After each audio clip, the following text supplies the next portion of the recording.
Everybody knows that all the people don't have liberties, all the people don't have freedom, all the people don't have justice, and all the people don't have power, so that means none of us do.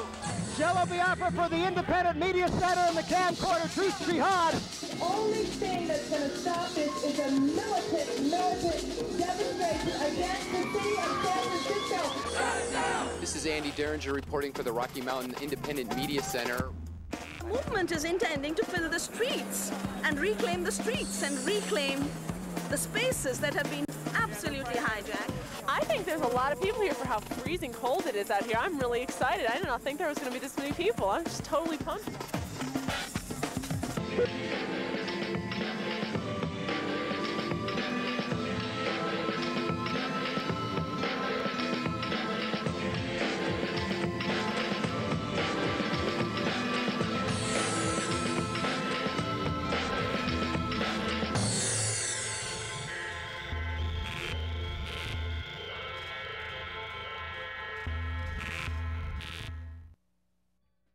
Sell the radio, get rid of the subscription, tune in to those other bands that do not broadcast in words, that broadcast in joy. The form of God is the joy of his discovery.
What is it? Well, if you have to ask, you will never know. You were born with original slack, an infinite supply of it. But the conspiracy has most of it now.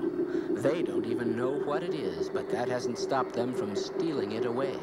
How do you think you ended up a slave to their so-called work? True slack is by definition indefinable. It is a kind of direct perception, unfettered by common sense. It is not mere laziness. It is rather a kind of active sloth. Slack in its pure form makes happiness seem like agony by comparison. Next to slack, the nirvana known to mystics and saints is like endless torment. Slack is different for each person. One might call it something for nothing. But the normals, the mediocritans, the somnambulacs, and pseudo-subslans have tried to make it something which we have been led to believe we must work to buy. It is this yearning for slack that separates us from the normals. The human may live out his entire life in a grinding cycle of slacklessness, his hours consumed by meaningless toil, interspersed with meaningless leisure. Yet he never feels cheated. He thinks it is natural. Perhaps we should pity them, but face it, most people are venal jerks, half-witted cattle, racing each other to be first to the slaughterhouse, and stampeding you along with them.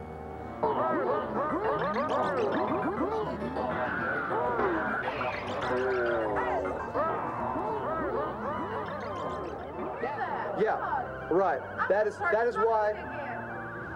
Yeah, start smoking, start drinking, and live it up. Start fornicating as if your very life depended on it. But this plan will succeed only if conditions are just right at the appointed time. Otherwise, dark forces of antiquity will be awakened from their slumber of eons and rise again from Atlantis to rule our world in their sizeless grip. These primordial elementals, the elder gods, have countless demonic and interplanetary minions carrying out their unholy schemes. They even control Bob's own evil twin brother, Dick Dobbs, the unclean one. With all his powers, could Dobbs really be defeated by these beings? Ah, but you must not underestimate the conspiracy. Its weapons are so insidious, even the human conspiracy leaders are unaware of them. The fact that the conspiracy itself is ignorant that it is a conspiracy gives it such control over our minds that the very thought becomes unthinkable. You cannot think about your own mind. That's part of the problem. You cannot think about your own mind. You cannot wash soap. You cannot see your own eyes. You cannot run from your own legs. You cannot hide from God who's super in God. You cannot hide from God who's bigger than you. He's bigger than all reality. Who help me somebody? She ain't got no legs. Poor lady. My legs are on fire. The bovinity and temerity of the human mind itself does all the work. The evil ones may just lean back and watch the little humans march gladly, even proudly, to their doom. But we too must be vigilant, for, thanks to the false slack bombarding us daily, it is terrifyingly easy for even a subgenius to slip back into normality.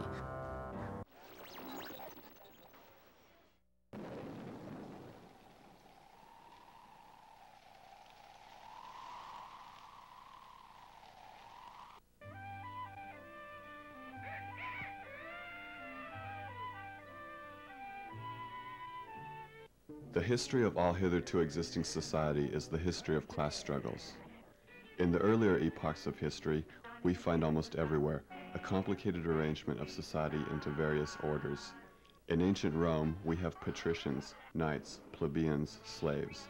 In the Middle Ages, feudal lords, vassals, guildmasters, journeymen, apprentices, serfs. Our epoch, the epoch of the bourgeoisie, possesses, however, this distinctive feature. It has simplified class antagonisms. Society as a whole is more and more splitting up into two great hostile camps, into two great classes directly facing each other, bourgeoisie and proletariat. The bourgeoisie has at last, since the establishment of modern industry and of the world market, conquered for itself, in the modern representative state, exclusive political sway. The executive of the modern state is but a committee for managing the common affairs of the whole bourgeoisie.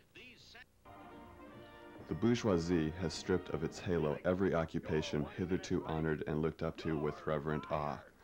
It has converted the physician, the lawyer, the priest, the poet, the scientist into its paid wage laborers.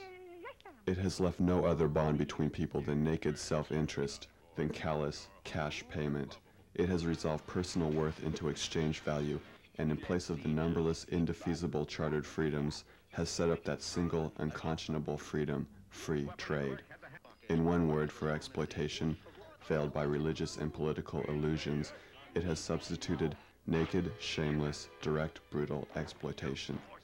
By freedom is meant, under the present bourgeois conditions of production, free trade, free selling, and buying.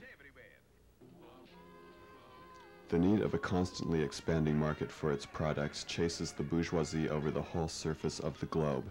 It must nestle everywhere, settle everywhere, establish connections everywhere. All old established national industries have been destroyed or are daily being destroyed. They are dislodged by new industries, whose introduction becomes a life and death question for all civilized nations. By industries that no longer work up indigenous raw material, but raw material drawn from the remotest zones. Industries whose products are consumed not only at home, but in every corner of the globe. In place of the old wants satisfied by the production of the country, we find new wants, requiring for their satisfaction the products of distant lands and climes. It compels all nations on pain of extinction to adopt the bourgeois mode of production. It compels them to introduce what it calls civilization into their midst, i.e., to become bourgeois themselves. In a word, it creates a world after its own image. It has agglomerated population, centralized the means of production, and has concentrated property in a few hands. Subjection of nature's forces to man, machinery, application of chemistry to industry and agriculture, steam navigation, railways, electric telegraphs, clearing of whole continents for cultivation, canalization of rivers, What earlier century had even a presentiment that such productive forces slumbered in the lap of social labor? Modern bourgeois society, with its relations of production, of exchange, and of property, a society that has conjured up such gigantic means of production and of exchange, is like the sorcerer who is no longer able to control the powers of the netherworld whom he has called up by his spells. In these crises, there breaks out an epidemic that in all earlier epochs would have seemed an absurdity, the epidemic of overproduction. And how does the bourgeois get over these crises? On the one hand, by enforced destruction of a mass of productive forces, on the other, by the conquest of new markets and by the more thorough exploitation of the old ones.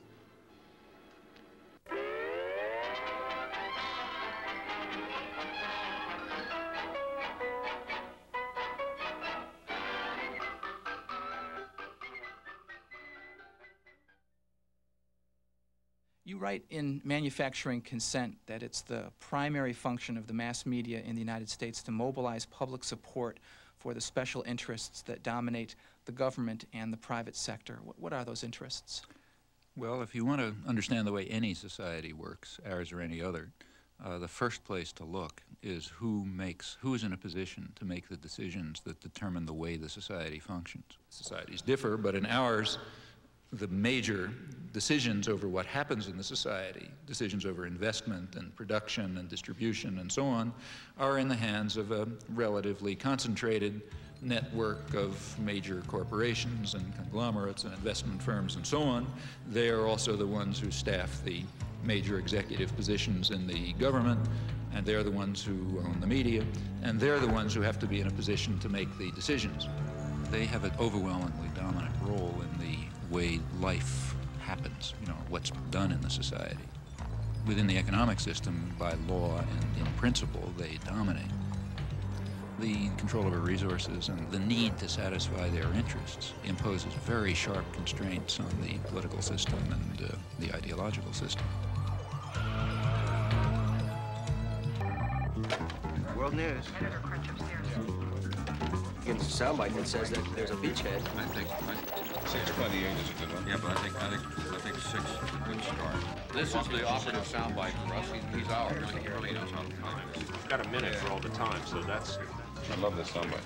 Okay, well, and they do this in all sorts of ways, by selection of topics, by distribution of concerns, by emphasis and framing of issues, by filtering of information, by bounding of debate within certain limits. 2.5 minutes to air. 45 seconds. They determine, they select, they shape, they control, they restrict in order to serve the interests of dominant elite groups in the society. There is an unusual amount of attention focused today on the 5 nations of Central America. This is Democracy's Diary. Here for our instruction are triumphs and disasters, the pattern of life's changing fabric. Here is great journalism, a revelation of the past, a guide to the present, and a clue to the future.